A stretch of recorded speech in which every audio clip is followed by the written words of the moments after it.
بسم اللہ الرحمن الرحیم۔ السلام علیکم ورحمۃ اللہ وبرکاتہ۔ ایک دفعہ روم سے سفیر آ گیا۔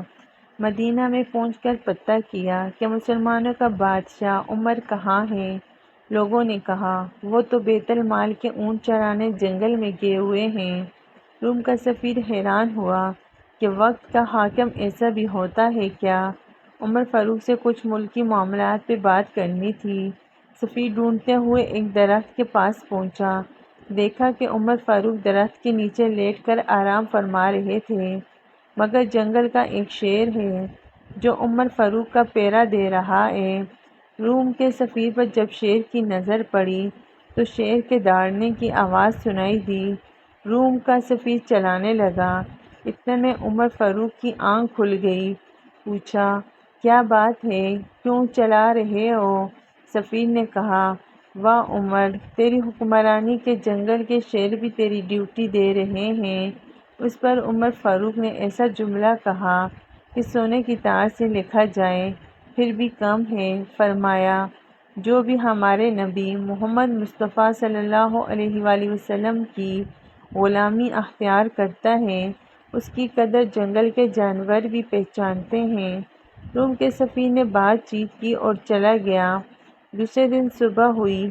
عمر فاروق پانی کے مشکیزے بھر بھر کے غریبوں کے دروازے پہ پانی پہنچا رہے تھے تو نوکروں نے کہا کہ امیر المومنین، خزانے سے ہم بھی تنخواہ لیتے ہیں، آپ حکم کریں، ہم پانی بھر دیتے ہیں۔ اس پر عمر فاروق نے کہا برابر آپ ٹھیک کہہ رہے ہو، مگر کل روم کا سفیر آیا، اس نے میری تھوڑی تعریف کر دی، اس سے میرے نفس میں کچھ اکڑ آ گئی۔ اب غریبوں کا پانی بھر کر اپنے نفس کو سزا دے رہا ہوں کہ عمر تو بادشاہ نہیں، تو غریبوں کا غلام ہے۔ ماشاء اللہ، حضرت عمر کتنے اچھے حکمران تھے۔ جنت میں کس مذہب کے لوگ داخل کیے جائیں گے، یہودی، عیسائی یا پھر مسلمان؟ اس سوال کے جواب کے لیے تینوں مذاہب کے علماء کو مدعو کیا گیا۔ مسلمانوں کی طرف سے بڑے عالم امام محمد عبدہ، عیسائیوں کی طرف سے ایک بڑے پادری اور یہودیوں کی طرف سے ایک بڑے ربی کو بلا کر ان کے سامنے یہی سوال رکھا گیا، جنت میں کون جائے گا، یہودی، عیسائی یا پھر مسلمان؟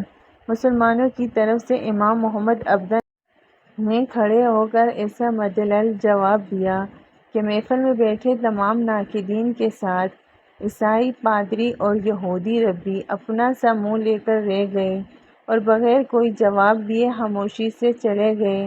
آپ کا جواب مختصر، جامع، معقولیت سے بھرپور، ادب و احترام کے ساتھ رواداری کی عمدہ مثال اور جانب سے اپنے بندوں پر نبی مبعوث کیا۔ اگر عیسائی جنت میں گئے تو ہم بھی ان کے ساتھ ہی جنت میں جائیں گے، کیونکہ ہم حضرت عیسیٰ علیہ السلام پر بھی ایمان رکھتے ہیں۔ اللہ تعالیٰ نے انہیں اپنی مخلوق کی راہبری اور ہدایت کے لیے نبی مبعوث کیا، لیکن اگر مسلمان جنت میں گئے تو ہم صرف اللہ کی رحمت کے ساتھ اکیلے ہی جنت میں جائیں گے، ہمارے ساتھ کوئی یہودی اور عیسائی نہیں جائے گا، کیونکہ انہوں نے ہمارے نبی اکرم حضرت محمد صلی اللہ علیہ وآلہ وسلم کو نہیں مانا اور نہ ہی ان پر ایمان لائے۔